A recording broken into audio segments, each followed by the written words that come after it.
कुछ दिनों से हमने देखा किस तरीके से कनाडा और भारत के बीच तनाव की स्थिति है और वजह इसकी केवल एक है, जो खालिस्तानी समर्थक अक्सर ट्रूडो को हमने देखा है कि किस तरीके से खालिस्तान का वो समर्थन करते रहते हैं। लेकिन इस बीच एक वीडियो बहुत वायरल हो रहा है।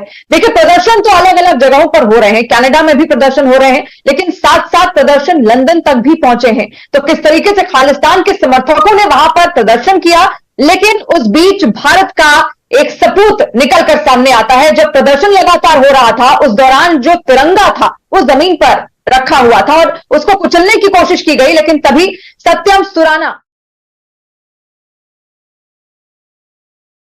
उठाते हैं और वही सत्यम सुराना इस वक्त हमारे साथ जुड़े भी हुए हैं। सत्यम, आपका बहुत बहुत स्वागत है न्यूज 18 इंडिया के लाइव पेज पर। नमस्ते, थैंक यू। सत्यम, का वीडियो तो आपने देख ही लिया होगा। पूरे भारत में आपकी तारीफ की जा रही है, जिस तरीके से आपने तिरंगे को उठाया, उसकी आन बान शान सब कुछ बचाई। तमाम जो देशवासी हैं, खासतौर पर भारत में जो देशवासी हैं, वो आपकी सराहना कर रहे हैं। सबसे पहले कैसा लग रहा है आपको? जी, मुझे तो यही लग रहा है, जो रिस्पांस पिछले कुछ 3-4 दिनों से मेरे फोन में मुझे हर रोज लोगों के फोन आ रहे हैं, मेरे इंस्टाग्राम पर, मुझे ट्विटर पर जो तारीफ लोग कर रहे हैं, मैं वही सोच रहा हूँ कि क्या मैं सही में इसके काबिल हूँ। इतना कुछ बड़ा तो काम मैंने किया नहीं है। देश की गरिमा का ध्यान रखना, उसका ख्याल रखना, ये हर भारतीय नागरिक का कर्तव्य है। भले आप भारत में रहो, भारत के बाहर रहो, देश की गरिमा हर नागरिक का कर्तव्य है कि उसका ध्यान रखिए। जी बेशक, आपने इस लायक काम जरूर किया है, आप इसमें कोई दो राय नहीं समझिए, क्योंकि आपने देश की आन बान शान, उसके तिरंगे को उठाकर तुरंत बचाया, जिस तरीके से वहां पर उसको रौंदा जा रहा था। सबसे पहले तो सत्यम, इसके लिए आपको बहुत बहुत बधाई। और पूरा देश आपकी सराहना इस वक्त कर रहा है, लेकिन बहुत कम ही जानकारी लोगों को आपके बारे में है। आप लंदन में रहते हैं, क्या करते हैं वहां पर, कुछ बताइए। जी, मैं लंदन में पढ़ाई करने के लिए आया हूँ। बस मुझे यहाँ पे 15 से 17 दिन हुए कि मैं लंदन आया हूँ भारत से। मेरे 23 इयर्स का हूँ मैं अभी। 23 साल मेरी जिंदगी के मैं पुणे शहर में पला बड़ा हूँ। मैं पेशे से एक वकील हूँ, एडवोकेट हूँ। I practice for some time in the Bombay high court. कुछ समय के लिए मैंने बॉम्बे हाई कोर्ट में वकालत करी। उसके बाद में अब मैं मास्टर्स करने के लिए, मेरे LLM की डिग्री पाने के लिए यहाँ पर लंदन में लंदन स्कूल ऑफ इकोनॉमिक्स में पढ़ता हूँ। ठीक है, यानी कि आप पढ़ाई करने के लिए वहां पर पहुंचे हैं। सत्यम ये भी जानना चाहेंगे, जब वो प्रदर्शन हो रहे थे, किस दौरान वो प्रदर्शन हुए, कब का वो वीडियो है? अचानक से जब आप आते हैं, वो वीडियो हम दर्शकों को जरूर दिखाएंगे, लेकिन सबसे पहले आप ये बताइए कि उस प्रदर्शन वाली जगह की क्या खासियत है, कहां पर ये प्रदर्शन हो रहे थे, कौन वो लोग थे जो प्रदर्शन कर रहे थे, क्या वो वाकई खालिस्तान के समर्थक थे? जी, ये प्रदर्शन जहां हो रहा था उसके बिल्कुल सामने भारतीय उच्चायुक्त का कार्यालय था, इंडियन हाई कमिश्नर का ऑफिस था, और उसी के बगल में मेरा कॉलेज भी है। तो जिस एरिया में ये सारी बिल्डिंग स्थित है, लंदन का सेंट्रल एरिया उसे कहा जा सकता है। और आज नहीं, इसके पहले भी प्रदर्शन कहीं पिछले साल में वहां पर हो चुके हैं। इस बार की खासियत ऐसी थी कि इस बार वहां पर भारी पुलिस तैनात थी और बहुत बड़ी तादाद में, क्योंकि प्रदर्शनकारी रोड के दूसरे साइड पर भारतीय उच्चायुक्त के कार्यालय के सामने प्रदर्शन कर रहे थे। तो मुझे सुबह में तो पता चला कि कोई प्रदर्शन हो रहा है, कोई भीड़ जमी है भारतीय उच्चायुक्त के कार्यालय के सामने। और जैसे ही मेरा कॉलेज खत्म हुआ, मैं घर जाने के लिए वापस जब निकला कॉलेज के लेक्चर्स खत्म करके, तब मुझे ध्यान में आया कि यहाँ पर कोई खालिस्तानी लोग आकर खालिस्तान की डिमांड रखने के लिए प्रदर्शन कर रहे हैं और उसमें भरपूर सारी चीजें हो रही है। जी, यानी कि तभी आप वहां पर अचानक से पहुंचते हैं। तो कब आपने झंडा देखा कि उसको रौंद रहे हैं, और क्या मांगे थी उनकी, क्या मांग कर रहे थे वो? जी, मैं प्रदर्शन देखने को मैंने जब चालू किया तो मैं देखता ही रह गया। मैं बहुत चक्का रह गया कि जिस तरीके से उस प्रदर्शन में भारत विरोधी गतिविधियां हो रही थी, भारत की आस्था के प्रति, भारत की गरिमा के प्रति, हमारे राष्ट्रीय ध्वज के प्रति जो कोई इंसल्ट और जो कोई क्रूर कर्म उस समय पर उस प्रदर्शन में हो रहे थे, मैं अपने आप को वहीं पर रोका रहा। मैं 2 घंटे 1.5 घंटे उस प्रदर्शन के स्थल पे पूरे समय में दूसरे साइड में दूर से उसको देखता रहा। तो उस प्रदर्शन में कई सारे लोग थे, कई लोग मास्क पहने हुए थे, लोग भारतीय गवर्नमेंट के खिलाफ नारे लगा रहे थे, लोग हमारे प्रधानमंत्री मोदी जी के खिलाफ नारे लगा रहे थे।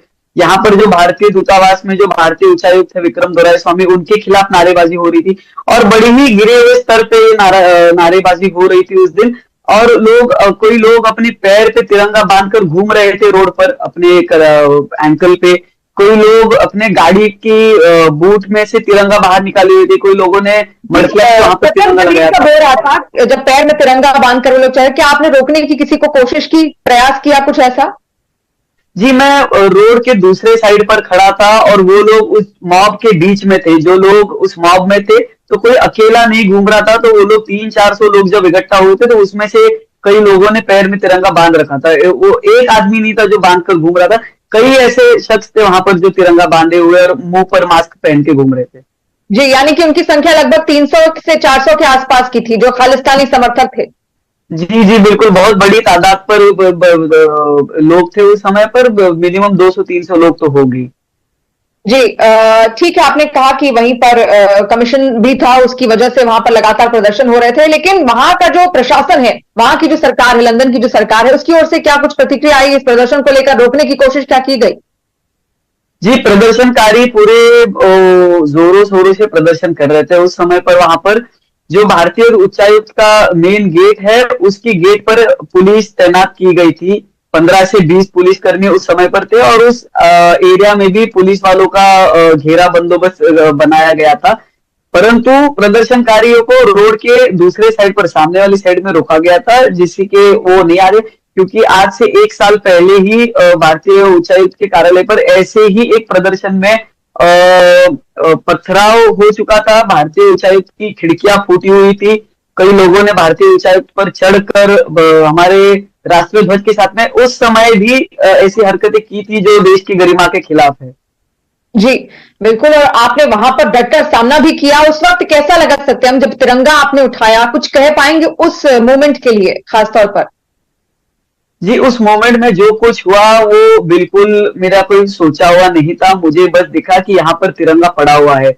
जो लोग प्रदर्शन कर रहे थे, तो जब प्रदर्शन खत्म होने की समय आया, उस टाइम पे कुछ गिने चुने लोग, उनके जो लीडर्स थे, सो कॉल्ड लीडर्स उस मूवमेंट के, वो आए, अपना भाषण देने लगे पुलिस वालों के सामने। उन्होंने तिरंगे को जमीन पर रख दिया और उन्होंने बोला कि ये गौमूत्र है, ये हिंदू फोबिक है, देश में आज हिंदू फैसिज्म बढ़ रहा है, ये पूरी दुनिया में फैल रहा है, इसीलिए हम गौमूत्र लेके आए हैं और इस गौमूत्र को हम इस राष्ट्रीय ध्वज पर छिड़केंगे। पुलिस वालों ने उनको रोकने की कोशिश करी। वहां पर ब्रिटिश पुलिस फोर्स के ऐसे भी पुलिस वाले थे जो हिंदी और पंजाबी बोलना जानते थे, जो जिनको खास तौर पे इन लोगों के साथ कम्युनिकेट करने के लिए बुलाया गया था। तो ये लोग रोकने की कोशिश कर रहे थे, परंतु ये कोई रुका नहीं। उन्होंने जो करना था वो कार्य किया और उतनी ही साथ दिख रहा है सत्यम, लेकिन जब आप वहां पर पहुंचे, जब आपने तिरंगा को खींचने की कोशिश की, उसको संभालने की कोशिश की, क्या डर लगा आपको कि कई प्रदर्शनकारी आप पर ना आक्रमण कर दें? जी जी, डर की भावना उस समय पर मेरे मन में बिल्कुल भी आई नहीं। जब मैं मेरे राष्ट्रीय ध्वज को पाने के लिए मैंने हाथ आगे किया, उस समय पर मेरे दिमाग में कोई ख्याल नहीं था। मुझे बस इतना दिख रहा था कि पिछले 23 साल में जितना मैं रहा हूँ भारत में, जितना मैंने जन्म से लेकर आज तक देखा है, मैंने इतने बड़े स्तर पर, नीचे गिरे हुए स्तर पर भारत के राष्ट्रीय ध्वज का अपमान कभी देखा नहीं है। It was a very huge shock to me कि इस स्तर पर देश के बाहर में हमारे राष्ट्रीय ध्वज के साथ अपमान हो रहा है। तो वो कहीं ना कहीं मेरे मन में भावना थी कि भारत मेरी मातृभूमि है। कल को अगर मेरी माँ के साथ में, मुझे जन्म देने वाली मम्मी के साथ में अगर कोई ऐसे करता तो मैं क्या करता। तो यही होता, मैं उसको बचाने के लिए आन बान शान जान सब दाव पे लगा देके मैं उसकी सेवा करता और उसको बचाने की कोशिश करता। और यही वो भावना थी जिसने मुझे प्रेरित की कि मैं पीछे से, मुझे छोटी सी जगह दिखी, वहां पर एक ब्रिटिश पुलिस ऑफिसर खड़ी थी जिन्होंने अनइंटेंशनली वो ना उस ध्वज पे पैर भी रख दिया था। सो वो बात और मेरे मन में चुभ रही थी कि यार इन लोगों, इनको जो करना था इन्होंने कर दिया। अब जिन लोगों का कोई उद्देश्य भी नहीं है, उनसे और इस ध्वज का अपमान नहीं होना चाहिए। इसीलिए ये सही होगा कि अपन इसको लेके निकल लेंगे यहाँ से और इसके आगे इस ध्वज के साथ में वापस होना न पाए। जी बेशक सत्यम, और इसकी पूरे देश भर में भी तारीफ हो रही है जिस तरीके से आपने उस तिरंगे को बचाया, उसकी जो आन थी, उसकी जो शान थी, उसको आपने बचाया। पूरा देश आपका आभारी भी यहाँ पर जरूर रहेगा और इसी भावना के साथ हर देश प्रेमी जो है वो आगे बढ़े और अग्रसर हो, क्योंकि हमारा देश प्रेम ही हमारे लिए सब कुछ है, फिर चाहे हम धरती के किसी भी कोने में क्यों ना रह रहे हो। लेकिन फिलहाल वहां पर क्या स्थितियां हैं सत्यम? प्रदर्शन क्या अभी भी वहां पर हो रहे हैं? जी, प्रदर्शन ये उसी दिन का था। मैं बोलना चाहूंगा, ये प्रदर्शन पिछली बार भी जब हुआ था तब छुट्टी वाले दिन हुआ था। इस बार भी जब प्रदर्शन हुआ तो 2 अक्टूबर तो वो महात्मा गांधी जी की जिस दिन जयंती होती है, उस दिन हाई कमीशन का ऑफिस बंद होता है। तो जिस दिन दूतावास बंद होता है, ये लोग उसी दिन प्रदर्शन करने आ जाते हैं। 2-3 घंटे ये प्रदर्शन चलता है और उसके बाद में ये लोग निकल गए थे। अभी अच्छा, क्या परिस्थिति, प्रदर्शन के लिए कोई खास परमिशन वहां पर दी गई थी उनकी जो सरकार है उसकी ओर से, क्या ऐसे खालिस्तानी समर्थकों को? जी सॉरी, उसके बारे में मुझको तो कोई आइडिया नहीं है, क्योंकि यहाँ का सिस्टम कैसे चलता है, इनके लॉ एंड ऑर्डर की क्या प्री रिक्विजिट्स है, I am very naive and unable to comment on that. तो मुझको कुछ पता नहीं है कि ये लोग परमिशन लेके आए थे कि नहीं थे, बट माइट भी वहां पर पुलिस खड़ी थी, सो ये शायद भारतीय दूतावास को भी कल्पना होगी कि ऐसा कुछ होने वाला है। जी, तो फिलहाल क्या कुछ लोगों को हिरासत में भी लिया गया था सत्यम? जिस प्रदर्शन में आप थे वहां पर जिस तरीके से नारे लग रहे थे वो भी भारत विरोधी नारे, तो ऐसे में तो लंदन और भारत की जो रिश्ते हैं उनमें भी यहाँ पर टूट फूट पड़ सकती है, तो क्या उनको संभालने की कोशिश वहां की जो सरकार है उसकी ओर से की गई? जी बिल्कुल, जितना मैंने पढ़ा है उस समय के बाद और दूसरे दिन भी कई लोगों को वहां पर अरेस्ट किया गया था या डिटेन किया गया था लंदन की पुलिस की तरफ से। और भारतीय उच्चायुक्त ने आज या कल ही लंदन की सरकार को भी आई थिंक बता दिया है कि इन लोगों के खिलाफ एक्शन लेना चाहिए। ऑलरेडी एक इन्वेस्टिगेशन एनआईए प्रोसेस में है जब भारतीय दूतावास पर हमला हुआ था, और इंडियन एजेंसीज और यूके की एजेंसीज, जितनी मेरी जानकारी है, कि मिलके इनको कोशिश कर रहे हैं कि, और जिस तरीके से आज भारत की जो प्रतिमा विश्व स्तर पर बनाई गई है और भारत आज विश्व गुरु बनने के मार्ग पर है, भारत एक दुनिया की सबसे सुपर पावरफुल डेमोक्रेसी बनने के मार्ग पर है, थर्ड लार्जेस्ट इकोनॉमी बनने वाली है। एंड जिस पेडिस्टल पे आज इंडिया भारत देश के दुनिया के सामने है, तो जायज है कि भारत के खिलाफ अगर कोई कुछ करे तो स्थानिक सरकारें उसका कॉग्निजेंस लेगी। और यूनाइटेड नेशंस के भी ऐसे कई डिक्लेरेशंस है, जैसे यूएन का Vienna peace convention on diplomatic relations है, which binds other nations to take care of the diplomatic relations, the embassies and the protection of national symbols of the other nations। तो जायज है British सरकार भी इसका cognizance लेके कार्रवाई करेगी। जी, जैसे आप भारतीय हैं सत्यम, आप वहां पर रह रहे हैं, इस तरीके से जो प्रदर्शन हुआ, क्योंकि आपकी भारतीयता को, जो इस देश से आप आए हैं, उसको ठेस जरूर पहुंची, तो आप लोगों के लिए वहां पर क्या लॉज है कि आप क्या कोई रिपोर्ट वहां फाइल करवा सकते हैं, एफआईआर जिस तरीके से होती है? जी, यहाँ पर के लॉज क्या है इसके बारे में थोड़ा पढ़ने की कोशिश की थी मैंने, बट यहाँ पर जो इंडियन कम्युनिटी है, जो भारतीय दूतावास है, वो बहुत ज्यादा सपोर्टिव है। जिस दिन से मेरा वीडियो जब वायरल होना, मुझे खुद को भी पता नहीं था कि ये वीडियो लिया गया है, दूसरे तीसरे दिन ये वीडियो वायरल होना चालू हुआ, तब मुझको फोन आने चालू हुए। लंदन में, यूके में स्थित कई सारे भारतीय संगठनाएं हैं, कई सारी हिंदू संगठनाएं। आपको फोन आया सत्यम, क्या क्या कहना था उन सबका? जी बहुत सारे स्टूडेंट एसोसिएशन है, फ्रेंड्स ऑफ इंडियंस के हैं, जो इंडियन डायस्पोरा, जितना भी ग्रेट ब्रिटेन में, यूके में इंडियन डायस्पोरा सेटल्ड है, बहुत लोगों ने मुझको कॉल किया और मुझको बताया कि डरने की कोई बात नहीं है, आपको हम पर नाज है, हमको अभिमान है, और आपने जो किया हम सब उससे सहमत है। और बस मेरे घर वालों को भी यही चिंता लगी रहती है कि भाई तुमने ये काम किया है तो कहीं तुम्हारी जान को कोई खतरा ना हो। सो वही मैं इसी बात पर बताइए, आपके घर वालों को कैसा लगा? आपका वीडियो उन तक भी पहुंचा होगा, उनका क्या रिएक्शन था? जी पहला रिएक्शन तो जायज है, हर कोई माँ बाप का और मेरे जो क्लोज फैमिली फ्रेंड्स है, सारे लोगों का चिंतित ही रिएक्शन था कि भाई ये तुमने क्या कर दिया, कहाँ घुस गए थे, तुमको आजू बाजू का पता नहीं था, ये लोग कौन है, क्या है, तुम तो बच्चे तो नहीं हो कि तुम कहीं पे भी घुस जाओ, तो ऐसा क्यों किया, क्या किया। बट कॉन्फिडेंस सब लोग को ये है कि आज मैं देश के बाहर हूं तो भारतीय दूतावास मेरी सुरक्षा की जिम्मेदारी लेगा, और अगर मुझको कल को कोई प्रॉब्लम होता है तो उन लोग। और जिस फैमिली से मैं आता हूँ तो देश प्रेम और पेट्रियोटिज्म ये हमारे खून में है। मेरे परदादा जी जो थे वो फ्रीडम फाइटर थे, so I come from a family of freedom fighters, where मेरे जो क्लोज फ्रेंड्स है, किसी के फादर आर्मी में है, किसी के फादर पुलिस में। यहाँ पर भी लंदन में मेरे साथ ऐसे बहुत लोग हैं जिनके पेरेंट्स गवर्नमेंट सर्विस में और देश के लिए ऐसी ऐसी जगहों पर तैनात है कि उनकी भी जान को खतरा होता है। और आपका देश प्रेम इस वीडियो के जरिए बखूबी देखने को भी यहाँ पर सत्यम मिला है। लेकिन आपको कैसे पता चला? आपको सीधे फोन आया या फिर ये वीडियो आप तक पहुंचा तब आपको पता चला कि अच्छा आप वायरल हो चुके हैं? जी ये बात कल की है, अर्ली मॉर्निंग की, according to London standard time. कल सुबह 5:45 मुझको किसी का फोन आता है कि यार तुम तो ट्विटर पे तुम्हारा वीडियो है, और वीडियो बनाम चल रहा था, किसी ने मुझको उसमें टैग कर दिया। तो उसके बाद में लोगों को पता चलना चालू हुआ कि हाँ ये जिसने ये झंडा उठाया है सेफली वो सत्यम सुराणा करके कोई व्यक्ति है। और उसके बाद में जब टैग होना चालू हुआ तब ये वीडियो थोड़ा वायरल और होना चालू हुआ था मेरे ख्याल से। जी, और अब आप पूरी तरीके से वायरल हो गए, तो आपको कैसा लग रहा है सत्यम? वो भी आपकी देशभक्ति आपको यहाँ तक खींच के लेकर आई है, तो आपको कैसा लग रहा है? जी, मुझे जैसे पहले लग रहा था, I am always the same. मैं जब भारत में था, अगर मेरे दोस्तों से पूछा जाए, किसी से पूछा जाए कि यही घटना अगर भारत में होती तब भी मेरा रिएक्शन सेम ही होता, और आज मैं यहाँ हूँ। तो एक ही बात है कि जब आप अपने रूट्स से जमे हुए रहते हो, जब आपका अपना मूल पता है, आपका फाउंडेशन जब स्ट्रांग हो, तो अब दुनिया के किसी भी कोने में जाओ, देश के प्रति आपकी भावना सेम ही रहेगी। और मुझे पर्सनली ऐसा नहीं लगता कि मैंने कोई हीरोइक काम किया है, मैंने कोई बहुत बड़ी बात कर दी है। मेरे देश के संविधान ने मुझ पर पहली फंडामेंटल ड्यूटी जो आर्टिकल 51A में मुझको सिखाई गई है, being a student of law, ये है कि to protect the national integrity, national symbol and to respect the national anthem and the national flag of India. तो ये मेरे संविधान की मुझसे अपेक्षा है। तो इसमें मैंने करके कोई हीरो वाला काम नहीं किया है। आई कम फ्रॉम अ लैंड, मैं उस धरती से आता हूँ जहां पर छत्रपति शिवाजी महाराज का जन्म हुआ है।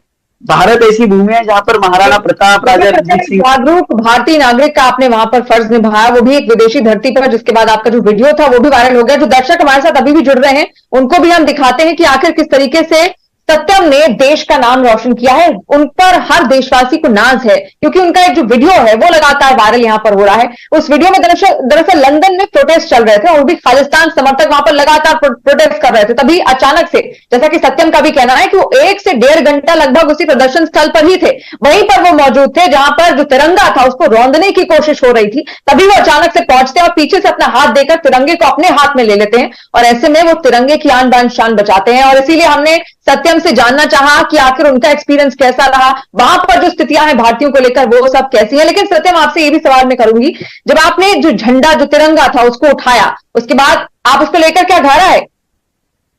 जी नहीं, मैं उसको, मेरी बहुत मंशा थी कि मैं उस झंडे को लेकर मेरे साथ चले जाऊं, बट क्योंकि पुलिस वालों का वहां पर भारी घेरा था, तो मैंने उस झंडे को सेफली फोल्ड करके पुलिस वालों को अपनी कार्रवाई करने के लिए पुलिस के हाथों दे दिया, और बस मैंने कहा कि keep it safely, hope it stage safe and it is dignified. जब आप घर पहुंचे सत्यम, तो क्या मन में थोड़ा सा डर था आपके कि मैंने तिरंगा जरूर उठाया, अपने देश की शान को जरूर उठाया, लेकिन क्या मुझ पर ये आक्रमण हो सकता है, हमले हो सकते हैं, कुछ ऐसा डर, धमकियां आ सकती हैं? जी बिल्कुल, उस क्षण में तो मुझको कुछ नहीं लगा, पर जब मैं ये निकला था उस जगह से, तब इमीडिएटली 5-10 मिनट के बाद में मेरे दिमाग में ये आफ्टर थॉट आना चालू हो गया कि अपने कर तो दिया है, बट अभी इसके आगे भी अपने को सतर्क रहना होगा। सो मैंने इमीडिएटली वहां से किसी और जगह पे न जाते, मैं कोई रैंडम बिल्डिंग में घुस गया था वहां पर, कि ताकि मैं अगली 15-20 मिनट तक, क्योंकि वहां पर मास्क पहने हुए बहुत लोग थे जो सिर्फ प्रदर्शन स्थल पर ही नहीं बट उसके पूरे घेरे में घूम रहे थे, और वहां पर बहुत ऐसे लोग थे जिनके प्रदर्शनकारियों से जुड़ा जा सकता था, जो पूरे एरिया में पैदल चलते ग्रुप्स में झुंड बनाकर घूम रहे थे यहाँ वहां। आप घर जाने की बजाय किसी और बिल्डिंग में चले गए थे, एक डर था यानी कि आपके मन में कहीं ना कहीं? जी, डर बाद में डर नहीं है, बट चिंता बस ये हुई कि कोई अघटित घटना ना हो जाए इसके चलते, जिसकी वजह से और कोई कॉम्प्लिकेशंस हो पाए या फिर लॉ एंड ऑर्डर का सिचुएशन वहां पर पैदा हो सके। तो मैं एक बिल्डिंग में बस, तो जिस बिल्डिंग में मैं घुसा था वो भी एक आई थिंक कोई इंस्टीट्यूशन था। मैंने बस मेरा वहां से जो मैंने जैकेट पहना था ऊपर, मैंने जैकेट हटा लिया, मैंने मेरे फेस पे N95 वाला मास्क था वो लगा लिया, गॉगल लगा लिया, और फिर मैं 5 मिनट में चल के बस में बैठ के मेरे घर पे चला गया। जी, यानी कि आप चाहते थे कि आपको कोई जल्दी पहचाने ना, और आप सेफली अपने घर तक पहुंच जाए, अपने गंतव्य तक पहुंच जाए। सत्यम, देश के लिए अब आप क्या करना चाहेंगे? किस तरीके से देश की सेवा आप करना चाहते हैं? आपका देश प्रेम सबने देखा, सब उसको सराह रहे हैं, लेकिन आप किस तरीके से और देश की सेवा करना चाहते हैं? जी, जो हो सके उस माध्यम से देश की सेवा करना चाहूंगा मैं। मुझे कोई ऐसा ये नहीं है, मैं आज लॉयर हूँ, lawyers are considered to be the 4th pillar of the democracy along with media and judiciary and the legal fraternity.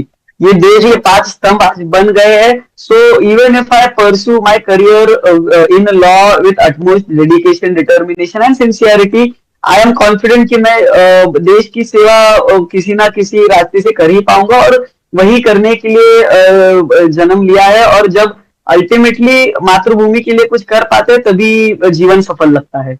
जी, सत्यम सुराणा हमारे साथ जुड़े हुए थे। सत्यम, बहुत बहुत शुक्रिया, आप हमारे साथ जुड़े, अपना एक्सपीरियंस